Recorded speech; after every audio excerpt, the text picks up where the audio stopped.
What's up, everybody? Welcome back to the No Starving Artists podcast.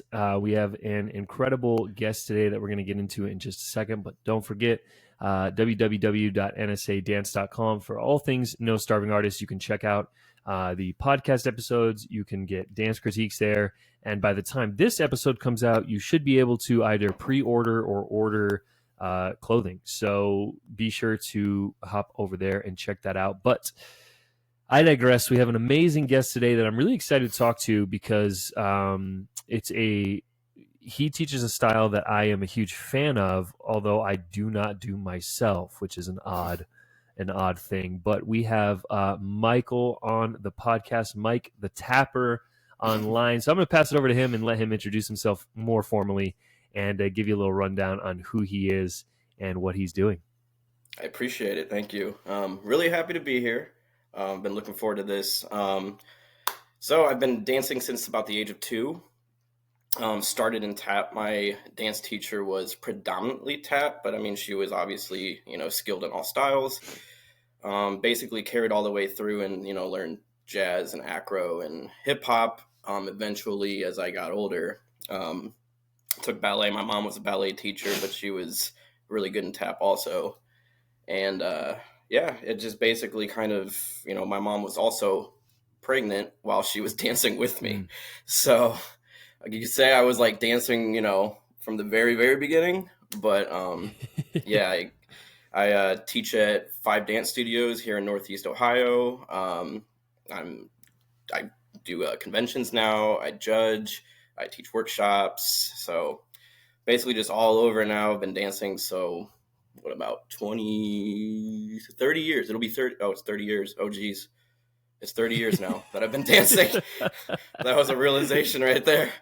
But yeah, it's been 30 years. I've been teaching for about 10 now. So it's about where we are. I'm based in Akron, Ohio. Born and raised. So Ohio. Yeah. Yep. I grew up in a lot of my life in Michigan. So very similar. Yeah, very similar, like climate. We don't talk about Michigan, especially right after what happened. Well, thank you so much for coming on. I'm really excited. Like I said, I have an affinity for tap, and I don't really know why I do. I just do. I find myself when I do go back to old dance videos. A lot of times it's tap that I'm drawn to and that I'm kind of like researching, and I've gone down the YouTube rabbit hole of a lot of tap dancers, and so it's something that's really, really interesting to me, and it partially too because I judge as well, and I want to be able to kind of at least have a clue. But I want to just start off with I want to dive deeper into your beginning, but I want to start off with a blanket question of, where do you think we are with tap right now as you see it in a competitive space? And I'll leave it open-ended just like that, because I just want to hear your perspective from somebody who is in it. It's a fishy topic. It's definitely kind of died off, I guess. I don't want to use died off because that's kind of a harsh word for it, but it's definitely gotten less exposure to the competition world. And I've seen that even just going and teaching at random studios and stuff, that it's clear that they're not being as serious with tap as they are with like contemporary and lyrical ballet. Back when I competed, tap was like legit. Like every boy that I competed against was tap. Like I went to I was part of Dance Masters for a while, and I did their competitions and their title competitions growing up, and we would have our Mr. Dance of Ohio, Mr. Dance of America competitions, and the predominantly all the guys, at least in Ohio at the time, were tap, and that's all I knew. I was like, the guys do tap, and we do other stuff too, but that's what we do.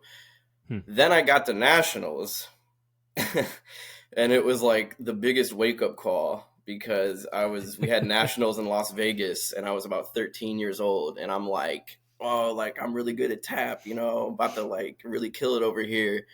I get down there's dudes that are like contemporary, lyrical, like stretched beyond belief. And I'm like, oh my God. Like, so that was a big wake up call. And I was like, my dance teacher at the time, Etta Mae Smith, she was really harping on me to get like stretched out and like work on my ballet technique. And she's like, if you want to win these competitions, if you want to like excel even higher, you gotta, you know, get better in these other styles. You gotta at least, you know, you can't just rely on tap. And I was like, okay.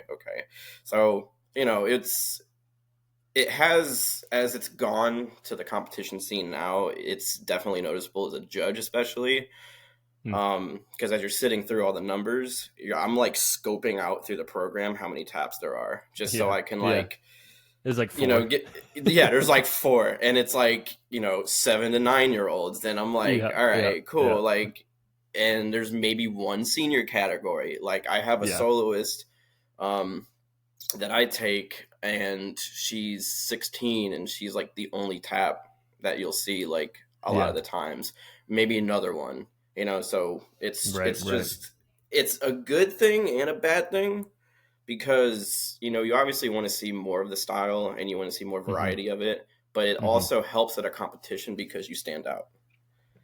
As, you know, in the pool of contemporary, you know, 5,000 contemporary numbers, and then you're like, oh, there's this tap number. So it's a chance to like wake up the audience, wake up the judges, you know, not kind of blend in with the crowd. But it's definitely, since I competed, it's definitely kind of slowing down in terms of the volume. Which, you know, like I said, is a good, you know, is good and bad in its own perspective. But I'd love to see it a lot, you know, utilized a lot more in competitions. Yeah, that makes sense. I want to kind of jump back a little bit. So you mentioned, you know, as you're going to these different competitions, and I think anybody who has been within dance for a while, or if you've experienced dance on like the East Coast and West Coast, you know that there's very big differences in maybe not as much now because of like the internet and things, but it's still very different, the dance that happens on the East Coast and things that are focused on and things that happen on the West Coast. So as you were kind of getting into these other styles, and you even mentioned, I think, that you got into hip hop a little bit later, what were some things that you feel like tap helped you with, and were there any things that you felt like tap did not help you with or hurt you with as you kind of ventured into these other styles? So definitely, and this is what I try to tell all my like students and people that I, you know, anywhere that I go and like teach for workshops and stuff, I'll ask this question. I was like, is tap, I'll ask like, is tap, whose style is their, let me rephrase this. Whose favorite style is tap? Whose favorite style is tap? And I'll have like 2 people raise their hands out of like a group of like 25. And I'll be like, whose least favorite style is tap? And they'll be like, you know, half the room. And I'll be like, all right. And I expected that. And then I get into the fact of, it may not be your most favorite style to do just because it's so different from everything else. But the benefits of taking it and the benefits of, you know, just doing it in general, like amplify everything else so much. Not only does it help with rhythm, it helps with timing, it helps with like, you know, it's a percussion. It's literally drumming with your feet. So it's, you know, if it's music theory, it's helping understand music in general. And, you know, dancing without music, like it's one of the only styles that you can sit there and you don't need music and you can make your own music with your feet. So it's I understand the backlash that it gets sometimes, especially with people that try to pick it up later in life, because it's one of those things that is so technically like advanced, you know, to get like to the higher level, that when you start out at a middle age, you're just like, you know, like in your 10 to 12-year-olds, if they're trying to start out, they're like stuck doing baby steps because you have to learn the very basics to get up to like where, you know, everybody else is. But it's definitely beneficial, especially with hip hop, I've noticed, because when you're trying to hit all the intricate sounds and beats to the music, and you're like, you know, doing tutting or like ticking and anything that really takes like a sense of rhythm, and you're listening to the music and you don't really need to think about it as much, you just kind of feel it. That's how I feel with tap. I can literally sit here and listen to a music off rip and not like have heard the song at all, and I'm just coming up with like steps. I'm just like listening to it. I'm like Yeah. formulating my own rhythms to it. Yeah. And I feel like it helps not only with like improv, but you know, it's just one of those styles that can benefit, but you have to really push through it and like not, you know, falter and like be mad at yourself if you fail at it a little bit. Yeah. Now, in terms of it being, I would say in the beginning, my teacher was very Broadway oriented as a style. Okay.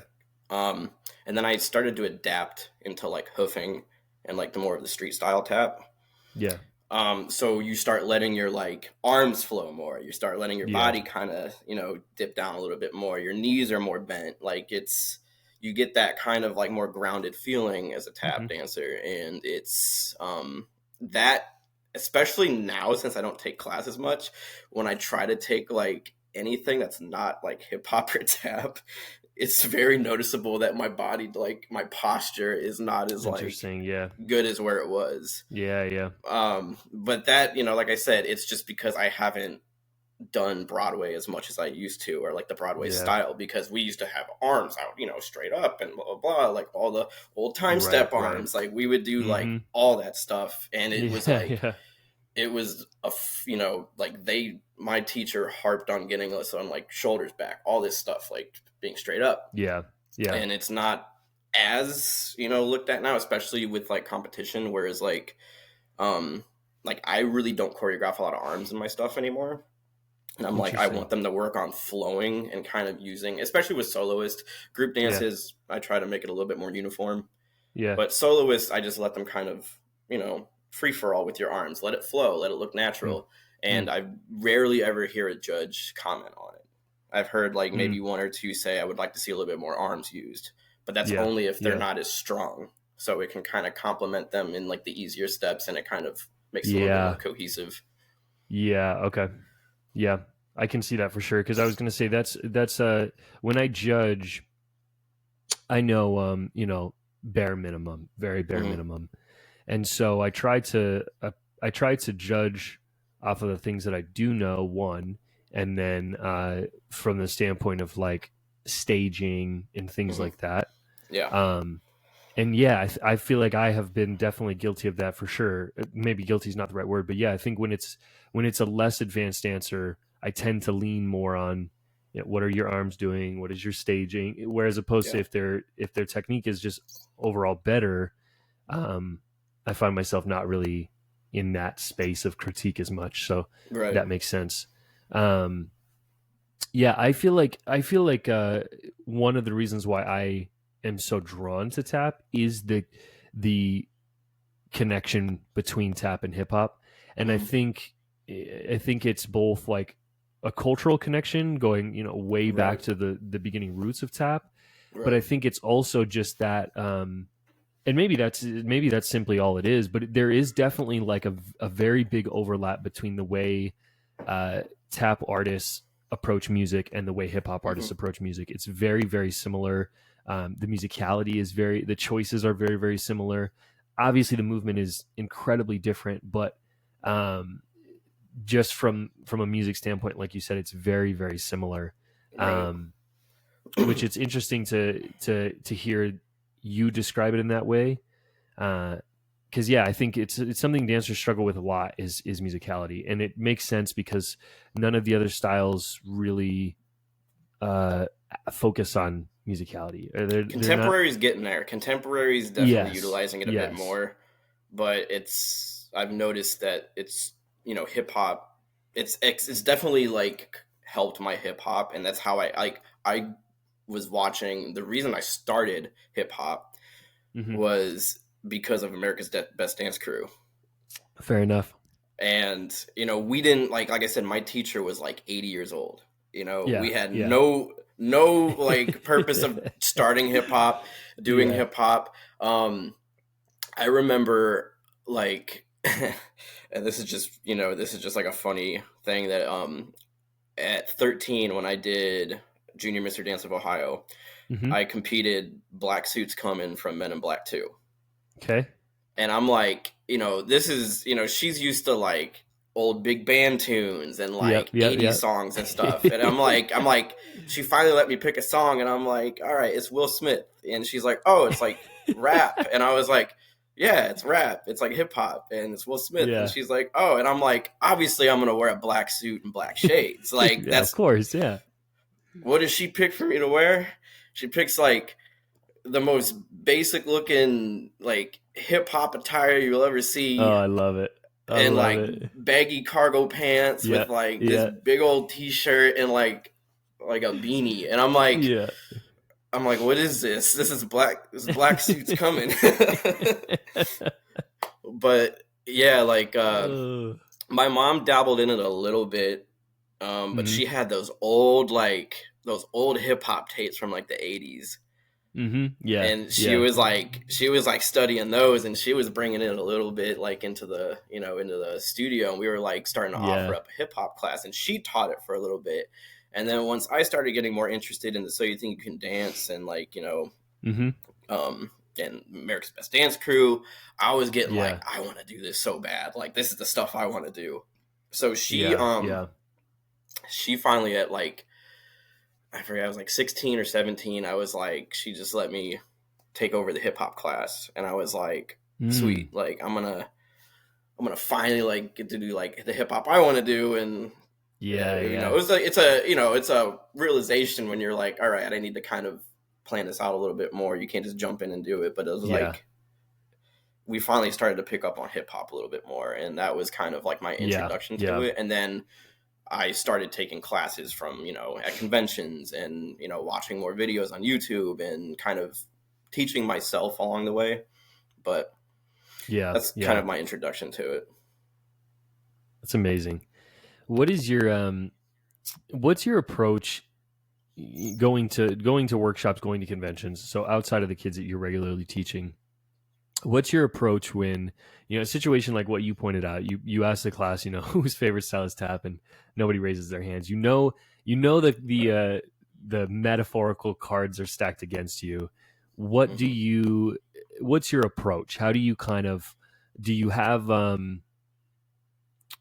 something that you lean back on? Is it just verbiage that you use? How are you kind of getting those kids to understand, like, this isn't maybe what you think it is, or this can be something that you might enjoy, even if it's not your main style?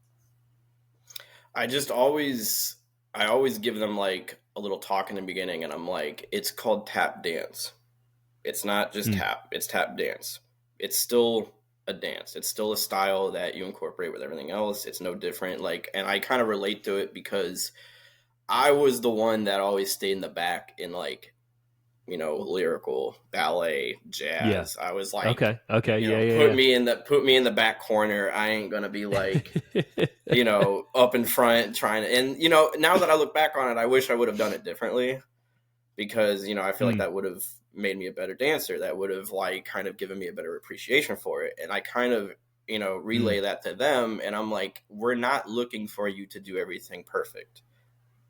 Just like, every convention teacher is going to say that. Every convention teacher is going to be like, we're not looking for you to like, this isn't an audition. This isn't like, we're not judging you. We're not like comparing you to other people. We're just here to teach you, and we're just here to like help you grow and dance. And I think, I always try to pick a kind of like song that I know they'll kind of vibe with, unless like the older ones, they get a little, they can kind of adapt them a song they haven't really heard, or like, it's a little bit off, left field and stuff like that. But like the younger group, I try to pick something that's a little bit more relatable to them, that I know they'll kind of like and they'll kind of jam to. Right.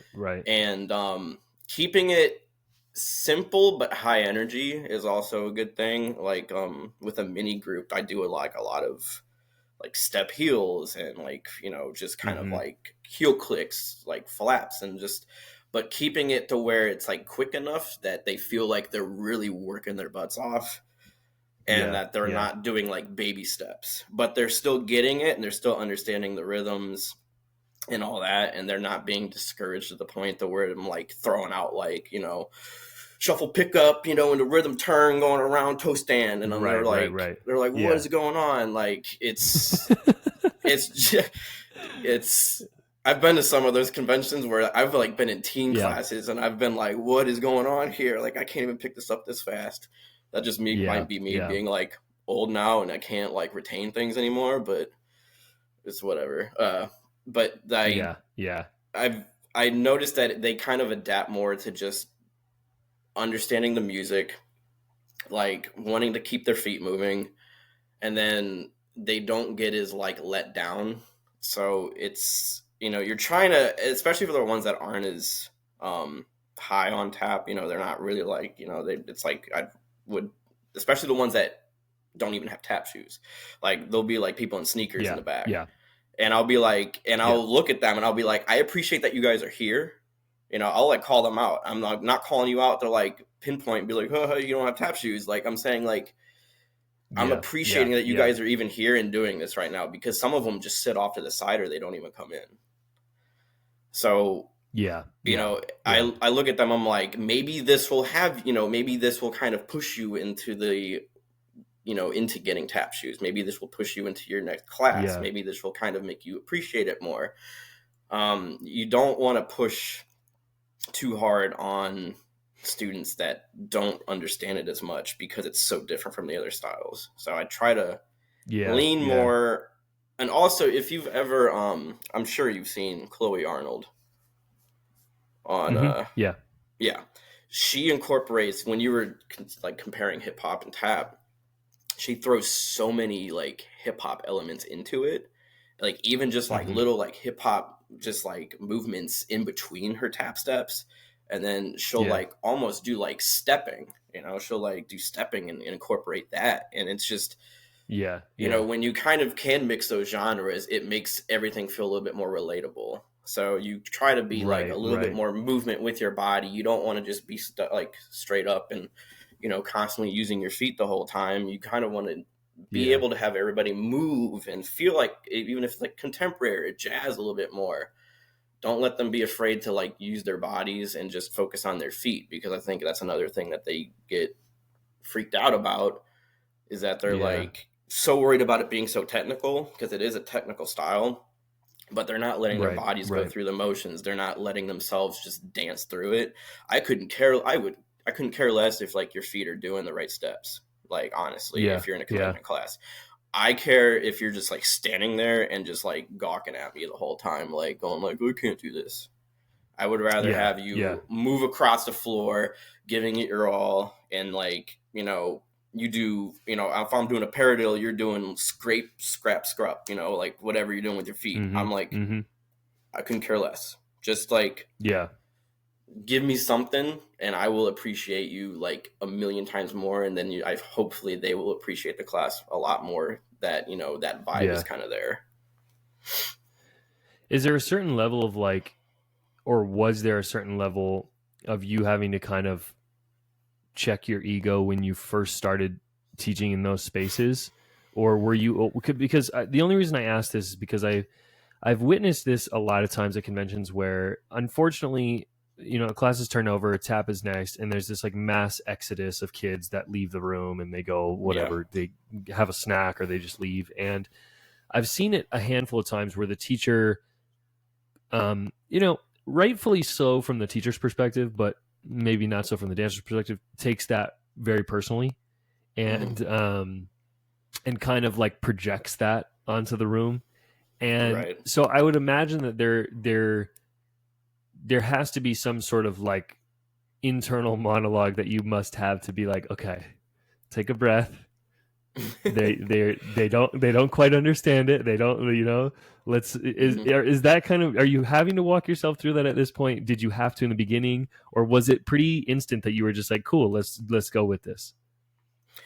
I haven't really encountered that per se. I definitely have. Yeah. I know what you're talking about, because I have been in convention classes like as a student and a teacher, like just, observing and stuff and taking the class where like the person teaching is kind of like pissed and they're just like, They give off that like, like, all right, nobody's taking my classes, whatever. But then you have the, then you encounter ones that are just, all right, let's go. Like the people that are here and here, let's just do it. Yeah. And that's the approach that I take. because I never really pay attention if anybody leaves anyway. I know like the past two that I've been to, which are both dance masters. I taught in Pennsylvania Dance Masters and Ohio Dance Masters recently, which is like a full circle moment for me because I grew up an Ohio Dance Masters kid.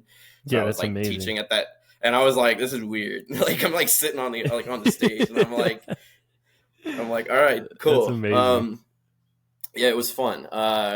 And Dance Masters, I've noticed, is definitely more serious with tap, especially in Ohio. We have the studios in that organization are a little bit more focused. I guess you could say tap focused. There's definitely a lot more tap at the competitions. And that's just from like, you know, like I said, when I grew up, I was Dance Masters and we really focused on tap a lot. But I try to look at it like if people do leave, I'm like, all right, that's on you. That's cool. You know, you paid your money, you did your thing, you know, you have whatever. I'm going to make it fun for these other kids, and then I'm going to make them regret not coming in. You know, I want these kids to go out. Actually, I want these kids to go out there and be like, yo, tap was so chill and so fun. And they'll be like, dang, really? Like, so I kind of look at it from that aspect. I'm just like, you know what? If they don't want to be here, cool. Like, I'll just make it fun and, you know, for the other ones that are in here. And so I try to, you know, that's how I go about it. I don't really get, I get a little discouraged if I see it in like the studio. It's more about the studio than that's I get, fair. You know. That's fair. Yeah. Just because you have more of a personal like relationship and you're like, yo, like we've been at this and like, you know, we've been through this, but like conventions, I get it just because it's someone new. It's like, you know, a lot of people are like afraid that they're just going to be like high intensity. Like I can't do these steps. They're like 5,000 miles per hour. Like, and that's how I felt with like, you know, like I said, with contemporary, with anything else, it was just like, we're going to do, I'm like sitting there. I know we're going to do like in jazz, I was never really comfortable as a guy doing like hips and doing like, you know, feminine movements, you know, whereas like, it's not as much of a big deal now, but it, like back in like, you know, the late 90s, early 2000s, you're like sitting there, you're like, nah, I ain't doing that. And and you know, I'm like, they're probably going to whip out like a giant Batman or something like that. And I'm going to be like, here's my 90-degree leg. Like,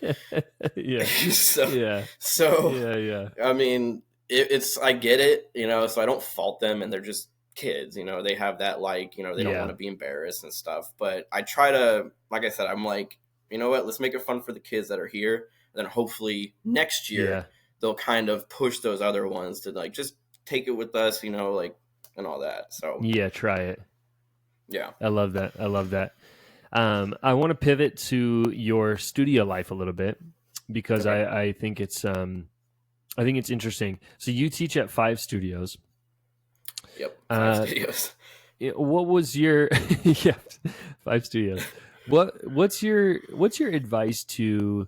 I'm at the stage right now where I'm getting just naturally in like the time that I've been teaching, I'm getting more and more past students who are starting to kind of like turn over and they want to become teachers and so on. And so, you know, I'm getting them reaching out and they're saying, you know, what's your advice? How do I go about this? Do you have any sort of tips or things that you kind of have used to get to the point where, you know, you're teaching at 5 studios? It's not an easy task to do because people, one, have to know who you are, 2, need to know that you're good. And so, what kind of advice, you know, if somebody's coming to you and they're saying, you know, how do I get into teaching? What kind of advice do you have for them? It's just volume and putting yourself out there pretty much. Just like not being content with staying in one studio, as bad as that sounds. It's not like, you know, a lot of people look at that as like, oh, like you're betraying the studio. You're like, you know, you're jumping around studio hopping. It's like after you get done with that, like, you know, your 18 years or, you know, your senior year or whatever, don't be afraid to like, it's all about networking, especially with the way it is now in the social media world. Like, I don't think I was I don't think I would have gotten the amount that I did if I hadn't started stuff on TikTok. And that's like weird to say. Ever since COVID, I started posting a lot more on TikTok and I got a lot more exposure. Because, and it's just people that are like in my area. Like it's, it was just like, hey, like we realized that you were like 10 miles away from us. Like, can you come teach a workshop? That's another thing. Don't be afraid to like put yourself out there. Say, hey, I'm like willing to teach workshops. I'm willing to do this. Like teach a free class. Do like Zoom classes. Do something just to kind of get your name out there and get the like, you know, the people talking about you and like, you know, sharing your info and all that stuff. And, you know, I've had definitely, it's like some through the people you've known, like one of the studios, I had a close friend that like, you know, mentioned me and they like, you know, brought me up. And the one at, like I teach at Candy Apples, from Dance Moms. Familiar. And, yep. And, but I've known Kathy for years. Like my mom actually used to compete against her. They were at like different studios and they used to get like compete against each other. And were you there when the show was going on? Yeah, briefly. Yeah, I was like, I was like a little bit older, and I was taking classes there, and I was there when, if you remember, it was like earlier. It was like season 2 and 3, I believe. 3, 4. Yeah, I think it was like 3. And I actually went to a couple filmings and like the competitions. Oh, interesting. Yeah. But I was like, I was in, there's a couple shots of me in the background.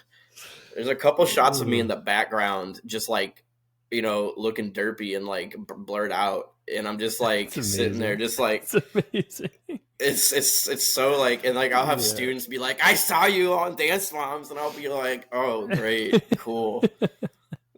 But like, I knew like the Apple Core, you know, like the all boy group. Yeah. That was part of it. Yeah. Like, I just remember like Lucas was coming up to me being like, what's up, bro? Like in the hallway. And I'm like, what's up? Like, and I'm just like, all right.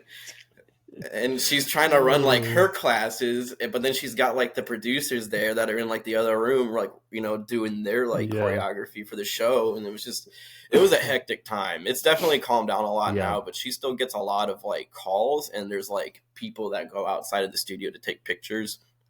Like, no joke, like a couple weeks ago, I was just getting done teaching class there on Monday nights.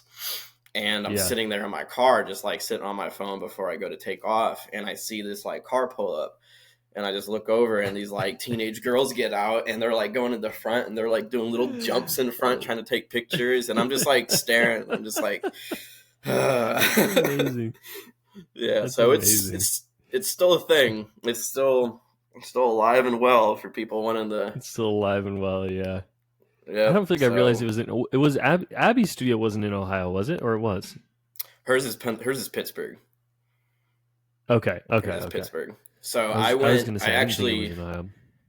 No, I went when I did Dance Masters for Pennsylvania. I actually went and like saw the building. Like I went to see the studio because I was like, it was like 15 minutes away. So I think they sold it. I think she sold it. Yeah. So I had to make sure that I took a picture in front of it before, like, you know, it became like, I think it's like a daycare or something now. Yeah, it's like something else now, but it's I forget who they sold it to, but I was like, I got to make sure I get like a picture in front of it because I met Abby once. That's crazy. And that was Mr. Dance of America in 2012. It was because her former student, which is he's like big on Broadway now and has like, he was in like West Side Story, like the movie. And he was giving up his title as Mr. Dance, and I was competing for it. So like she was there, and after the pageant and stuff, the competition, like she is up on stage, and I was like, you know, I was like, holy crap, that's Abby. Like this is like when it first started kicking off. This is like season 1 Abby. Like. And I'm like, you know, she's like Gordon Ramsay to me right now because, like, you know, it's like that's a great comparison. yeah, and you get up, I'm like sitting there on stage and like ready to like find my, mom and stuff. And she goes, "Hey, good job on your solo." And I was like, "No shit? Like, really?" That's I was like amazing. waiting for it to be like, yeah, but like, or something. But Yeah, she was like, "Hey, terrible. good Yeah, job." And I yeah, was like, "Yo, like, that, yeah, like," yeah, yeah, I was like, "I don't even need to win now." That made me feel like 10 times better because she like said I did yeah. good. Yeah, I think But yeah, she obviously did a great job playing her role on the show, but I think a lot of people don't really, even myself until more recently, didn't quite understand that she really was like a legitimate teacher and like has taught yeah. um, some really great dancers and has been involved in dance for forever. Oh, Because I years. think her mom had started like a competitive dance circuit, and she came up in She that, started. and like She started at like 14, I yeah. think. So I She think started it's teaching, yeah, which is yeah. So insane. I think a lot of people just kind of and I mean, to I think people are rightfully to just see her from the show and take that for what it is. But I think there's a lot more there. But that's funny. That's crazy. Okay, Yeah. so you're at Candy Apple. So you have these studios. Yep. Um, Yep. no, I like that, and I agree. I think that's very much my story as well. Is like I was able to teach at multiple studios because people recognize me because I was out and about and talking to people and things Hmm. like that. I wanted to ask you about your TikTok. So did you started it in COVID, during COVID? Yeah. Yep. Okay. Yep. So was it just like, I'm bored, let's try this? Or had you ever thought about making content before that? Not. I'd make like videos here and there. Like I'd put like just some stuff like, oh, like I videoed some stuff for choreography. Why not post it? Yeah. Like on my Instagram. Yeah. Like I didn't Yeah. have anything like set in stone per se as like a dance account or anything. I've always like flirted with the idea of having like a dance account primarily just for Right. all Right. that, but it was never like a planned thing until I started seeing other people on there that were tapping, and I'm like, oh, like I think we're starting to realize that tap is bigger than what we Yeah. expected. Like, and it wasn't, and like that's why like I hate when people are saying like, oh, it's a dying art. I'm like, get on Yeah. Instagram, get on TikTok, and you'll see that there are so many people out there that tap Yeah. dance and Yeah. that promote it, and it's just so hidden, and it's not taken as like seriously in the studio, which is why, kind of going back to what I was saying with the studios, it's like I think that's another reason why I can get into a lot of these studios, is because Hmm. there aren't a lot of, that's not to say like toot my own horn, but I'm just saying that there's not a lot of like heavily influenced tap instructors out there. And Right. Right. Right. it's like they see like you basically have a visual resume on Instagram and TikTok, and you're sitting there and you're like, oh, well, this guy can really, he can do his thing, and like let's bring him in and Hmm. like for a workshop, let's bring him in to do this, and then like a lot of Hmm. it is from like I've done workshops, I've done like some out of studio choreography, and then that becomes like a can you teach for us, and stuff like that. Right. So, Right. Right. but yeah, the TikTok thing, I used to be the biggest hater of TikTok. I used to sit there and I was like, I don't want to sit here and watch all these cringy dances.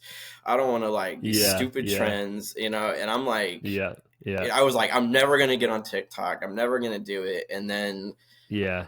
like my students convinced me.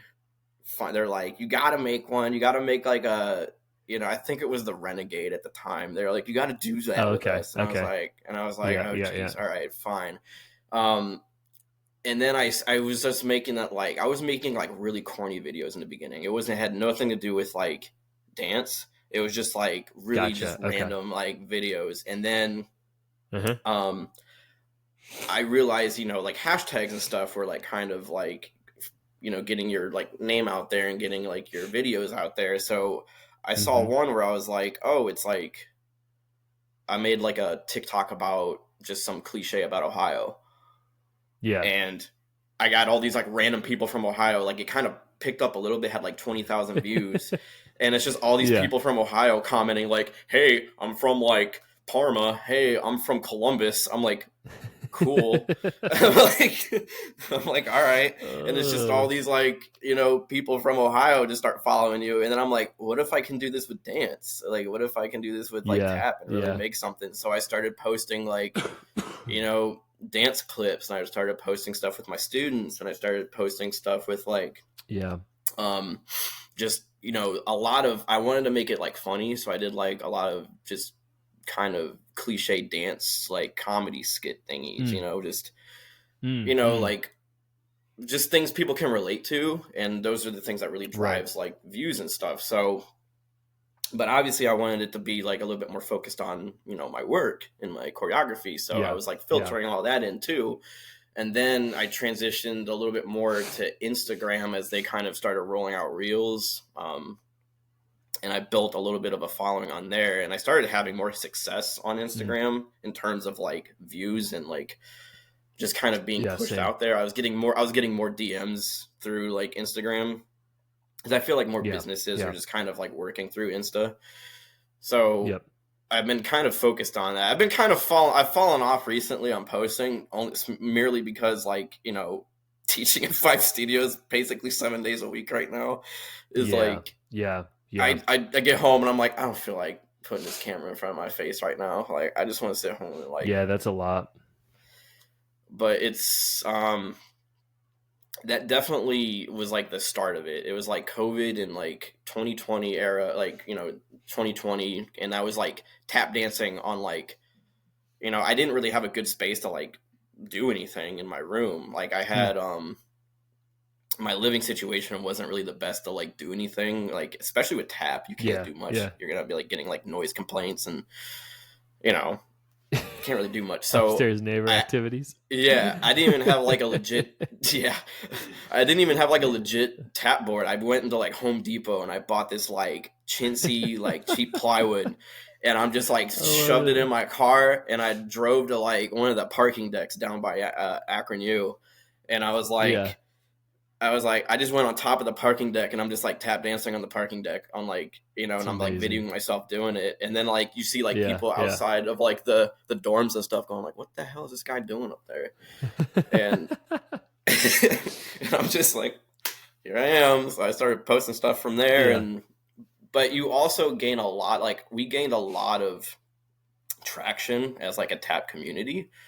There's a lot of people that I met just through TikTok. And I'm sure I've noticed a lot more tap content. Yeah, and it's great to see, like, because like I said, like people think it's a dying art, and it's really not. It's just like where you look for it. I mean, it's all over the world. There's a guy from Japan. There's like from Korea, from France, from it's like all over. It's like it's just you gotta it's just not just the competition scene. It's it's a big deal just in the dance world in general still. So, which is refreshing to see, because there was like this time. Oh, go ahead. You're good. No, I was just going to say, it's definitely like I don't think revitalizing is the right word, but it's just like, I think because of social media, people are able to like you share what they're doing. And now, all of us are kind of sitting here like, oh, wow, it's happening. And I think it's like when you see it at a high level, it's so entertaining. It's so entertaining. It's so captivating. And I think that's why, like, when you think back to, like, I think Singing in the Rain is just such a basic, great example. Everybody is familiar with that scene. Right.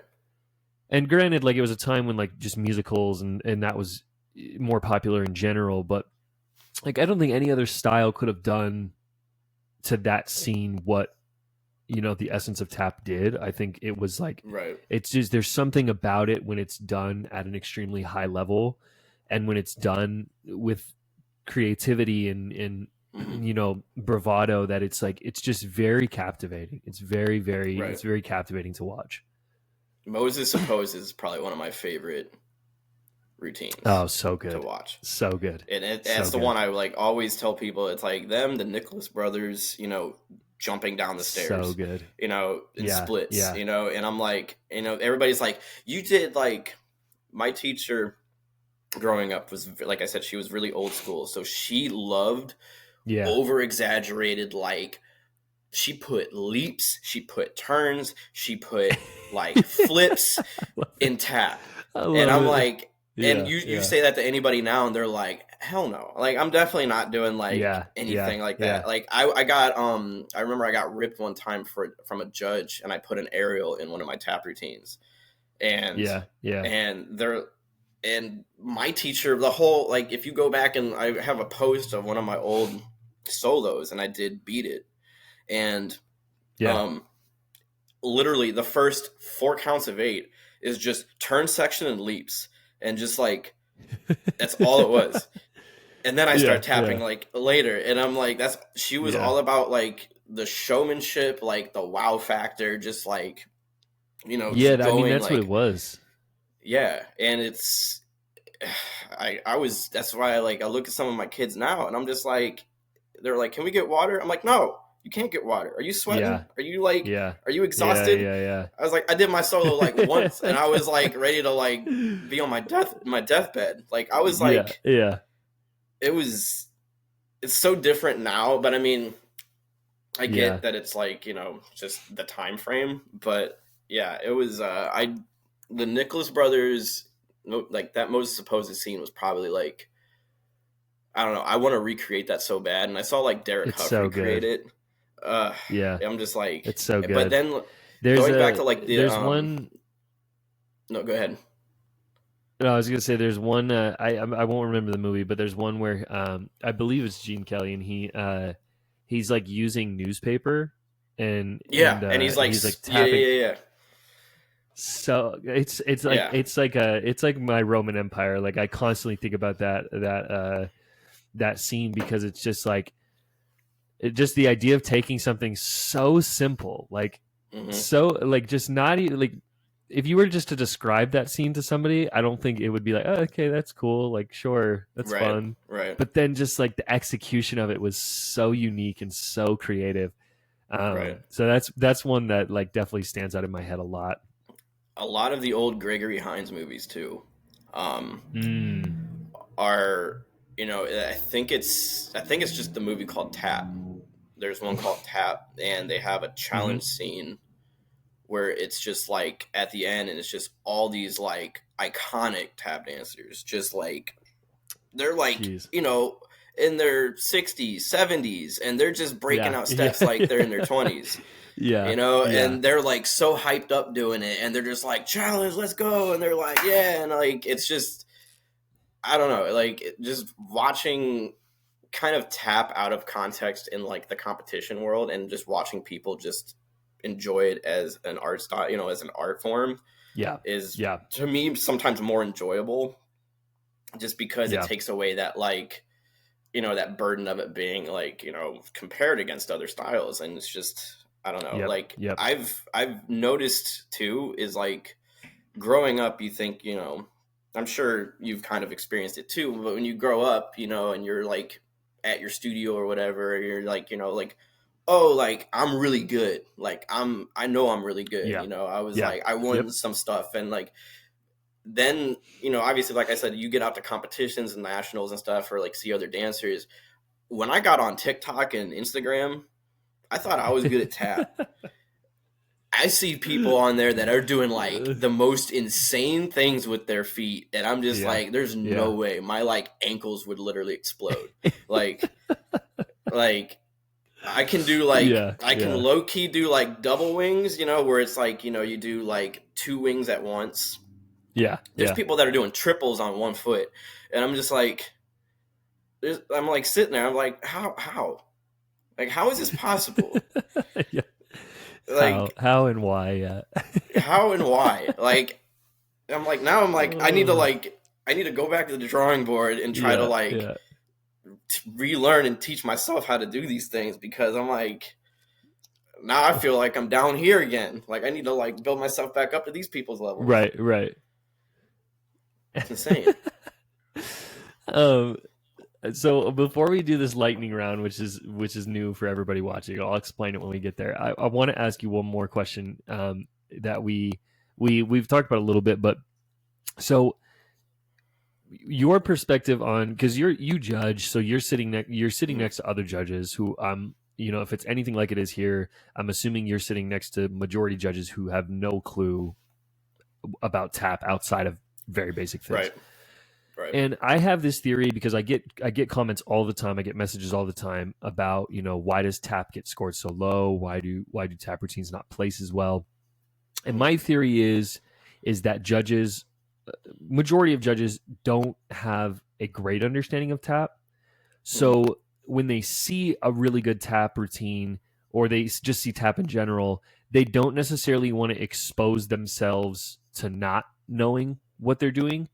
And so then they kind of give this middle ground critique, and then the scores end up being very middle ground, very safe, because then nothing can come back to them. If they scored it really high and it wasn't actually that good, then somebody would be like, oh, you don't know what you're doing. And same thing if it was low. Do you see that as well? Do you think that that's maybe at least part of the reason why even high-level tap routines don't tend to score as high as maybe they should? I see it a lot more with like the numbers that I bring to competitions, especially. I don't notice it as much with like the people that I judge with, because I just don't really like, we'll talk about it afterwards and they'll be like, yeah, it was a good tap routine, and then I just know that I'm focused on their feet, like watching all the technicalities of everything.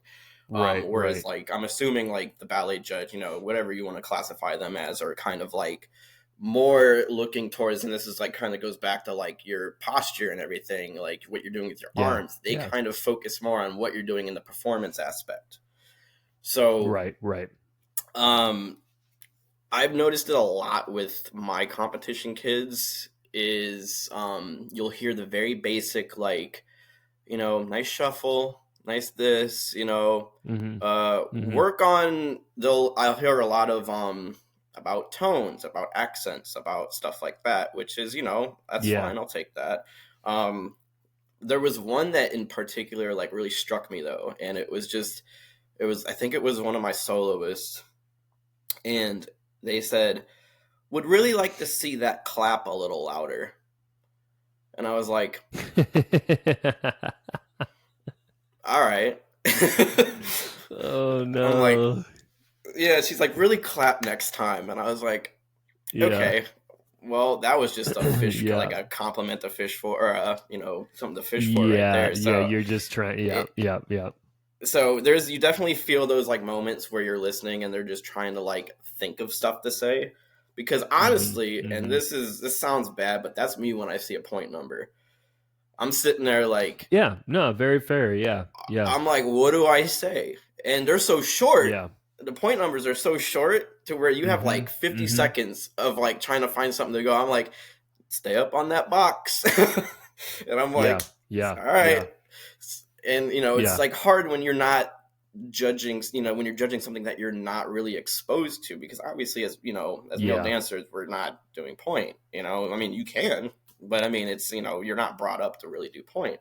So it's just something you don't really get exposed to. And as far as tap, it's just, I think they try to put a lot of elements into where they start like I don't mind hearing the like personality comments. Like I'm fine with like, use your arms more, like give out the story, put some personality into this, character a little bit more and stuff like that.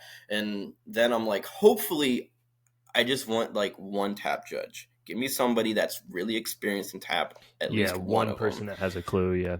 Yeah, that can really dig deep and like get into the technicalities, about timing, about like foot placement, about weight changing, about like understanding, staying up on the balls of your feet, staying flat-footed. It's just all those little technicalities that I do want to hear.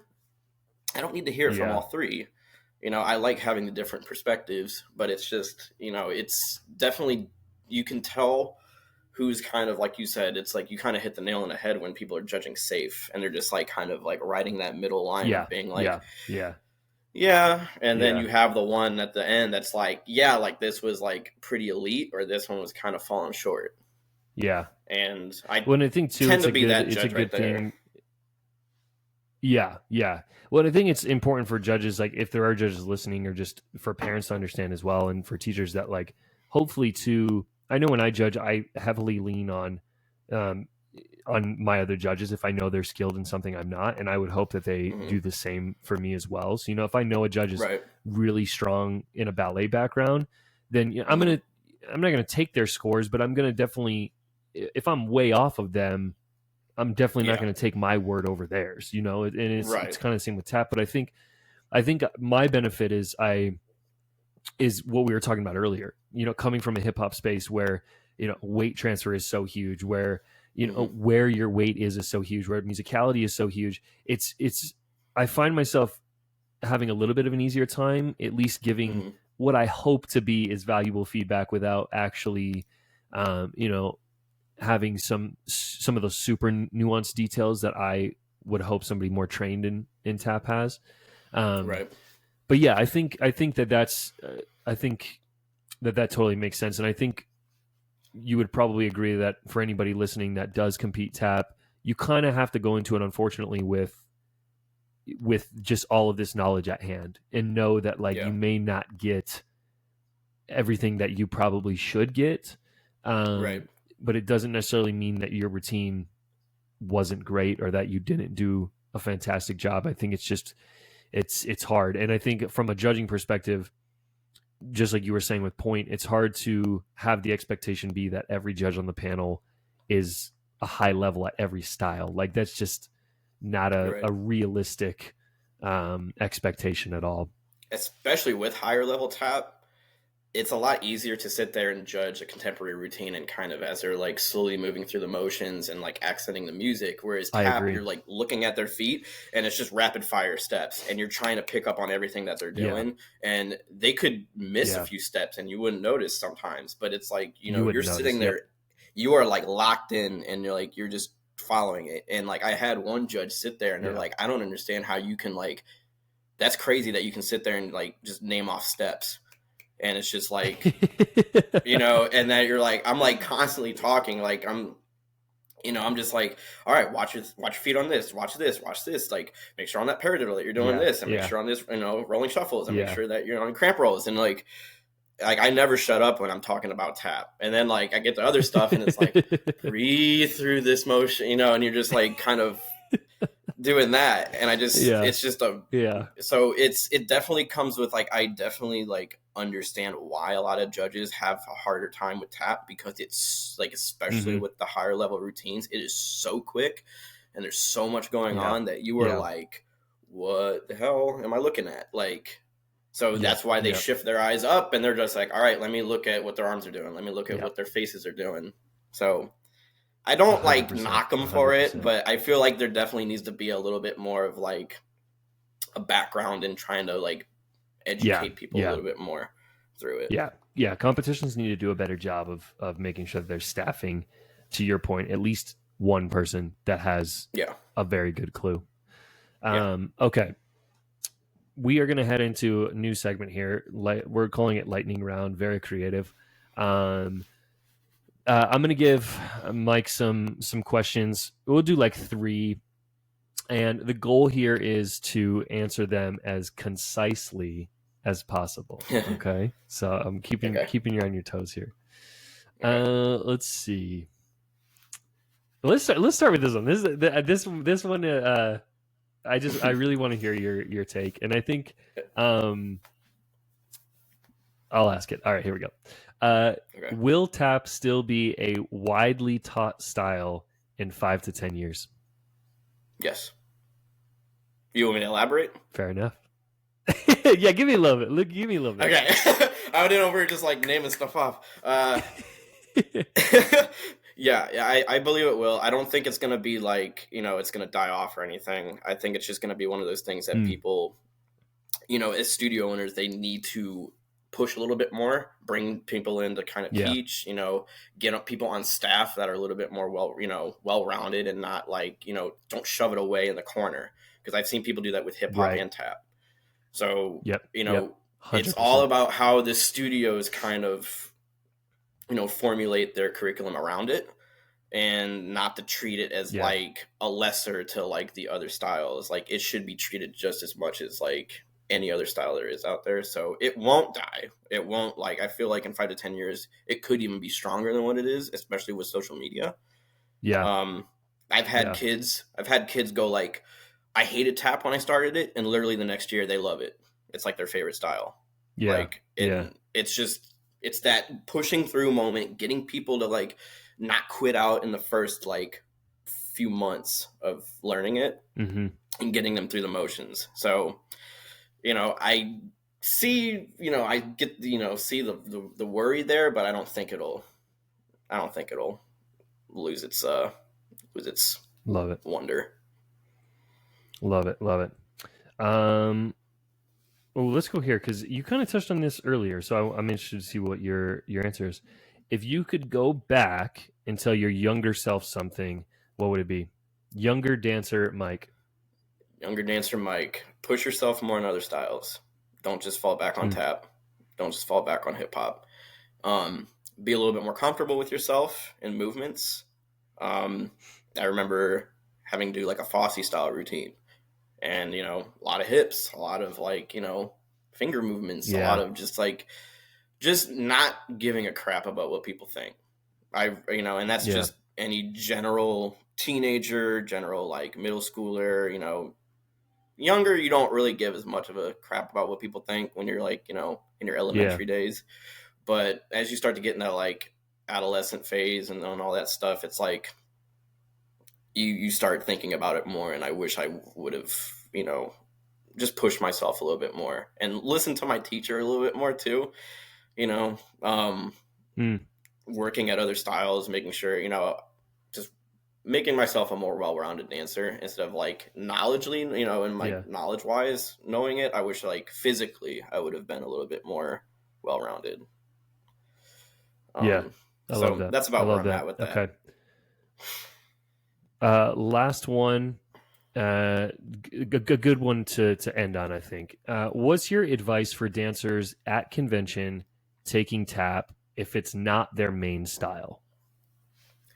If it's not your main style, just, even if you don't have tap shoes, even if you've never taken a tap class in your life, even if you've taken like a couple tap classes, um stick with somebody that you feel comfortable with. Even if if you're in there by Mm. yourself, that's fine, but stick with somebody you feel comfortable with. Don't get discouraged when you see other people doing the steps correctly and stuff, or like going doing it like 5,000 miles per hour or anything. It's not about what you do, it's about how you do it. um Mm. I hear a lot of convention teachers, and I kind of pick this up as well, where they're like, I would rather the main goal is for you to walk away with one thing from here. It's to walk Mm. away with just one aspect of like, I learned this in this class. It's not picking up the choreography perfectly. It's not doing it as fast as you can. It's like learning a new step, learning something, just about dance in general that can kind of help you in other styles as well. Yeah. But not discouraging yourself because it's something that you can't pick up right away, because it is a class for a reason. It's not, like I said before, it's not Mm. an audition. You're not competing. You are in there just to have fun. You're in there to experiment with new styles. There's like conventions that have ballroom, like Latin. There's Yeah. all these new, Yeah. I've seen palm offered at conventions. Like, there's so many new styles kind of being brought up, and I'm sure people don't go in there thinking like, oh, like, well, I'm not the best ballroom dancer, I'm gonna, hate this class. It's Right. something you have to Right. get out of that mind. It's all mental. It's all a mental thing, and just do your best to have fun with it. Go through the motions. It's just one of those things that, yeah, you won't get it. Most of the people are gonna be messing up. You're gonna have those few, 4 or 5 kids in the front that are like, that know their thing, that are like the stronger tap dancers. But Yeah. everybody else is kind of in the same boat, and you can't single yourself out thinking that you're like complete trash just because you can't get like anything in tap. Um, Right. it's a Right. very slippery slope in like terms of just like the process of getting there, and you have to start somewhere, and you're not going to pick it up like overnight. It's not one of those things that you can just sit there and be like, all right, like, I'm a really good tap dancer now. It's like, you need to build up to it and you need to push yourself through it. So, and taking classes from different instructors, especially, is one of those things that amplifies it, because when you get stuck into one style or one like person teaching it, it can kind of become stale or become like, too overdone, and like you just kind of get used to it. Or sometimes it's just not pushing you to challenge yourself enough. So you find those instructors and those teachers that really push you and don't, just not being afraid to push yourself past what you think is like your comfort level. If you mess up, you mess up. Yeah. That's why we're here. Nobody ever took class and be like, that was the most perfect I've ever done it. So right. I understand how like a lot of kids feel, but you just have to go in there and just give it your all. Just give it your best, just like you would in any other style. And eventually, hopefully, it may not be your favorite style, but you'll appreciate it more. You'll look at it and be like, all right, I appreciate what the style is. Like, it's not my favorite still, but you don't detest it. It's not like you hate it. You know what I mean? Because I hear a lot of people do that with ballet too. And I'm like, I don't think people understand how much they need to appreciate ballet for what it does and what it gives them. Right. It's just, it's just that way of thinking. It's like, oh, it's not like, hip hop where it's like high intensity, like, I can just wear my sneakers and stuff. It's just a whole mental game that you need to get yourself out of, and, not letting yourself be down on yourself, just thinking that you're awful because you can't get a step. So I'll leave it there, but that. I love that. Yeah, that's amazing. I love it. Mike, thank you so much for your time and for agreeing to come on here. Where can people find you at? Are you open to choreography? Are you open to traveling? All that type of stuff. Yeah. So my Instagram is at Mike the Tapper. Same with TikTok. I am always open to having choreography, solos, duos, trios, groups, whatever. Workshops, master classes. Summer definitely is like the peak time to find me. Right now it's getting a little busy, but I'm open to anything. I'm like, I love going out and like teaching new studios, teaching new kids, kind of getting them a little bit more up to speed with tap, even if they're not as good at tap, like, would love to kind of work with everybody that I can. But yeah, Instagram, TikTok at Mike the Tapper is where you can find me. I will try to post more because, like I said, I haven't been posting recently just because I've been a little busy with the schedule, but hopefully we can get back on track with that. So, yeah. Yeah, you have to. Amazing. Yep. All of Mike's stuff will be linked in the description too. So if you're watching or listening, check out the description. You can check out his Instagram. Be sure to follow him and hit him up if you want to expand your tap knowledge. But thank you so much for coming on, and I appreciate you. Of course, I appreciate it. Thank you so much.